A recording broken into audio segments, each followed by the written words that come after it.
தற்போதைய அண்மை செய்தி.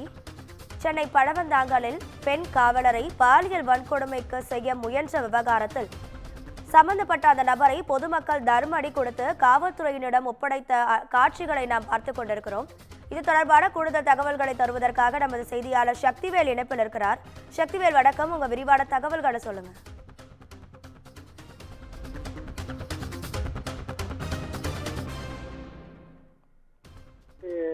சுமார் 11:30 மணி அளவில் பெண் காவலரை கீழே தள்ளி அவர் கழுத்தில் இருந்த 1.5 சவரன் செயினை அறுத்து சென்றவரை பொதுமக்கள் துரத்தி பிடித்து தர்மடி கொடுத்துள்ளனர். அந்த காட்சிகளை நம்மால் பார்க்க முடிகிறது. மேலும் இந்த சம்பவம் குறித்து மாம்பழம் ரயில்வே காவல்துறையினர் வழக்கு பதிவு செய்து தொடர்ச்சியாக சிசிடிவி காட்சிகளையும் வைத்து விசாரணை நடத்தி வந்தனர். இந்நிலையில் ரயில்வே பழவந்தாங்கல் ரயில் நிலைய பிளாட்பாரத்தில் இறங்கி சென்ற வெளியே சென்ற நபரை, அதாவது பெண் நபர் மீது அமர்ந்து பாலியல் வன்கொடுமை செய்ய முயற்சித்துள்ளார்.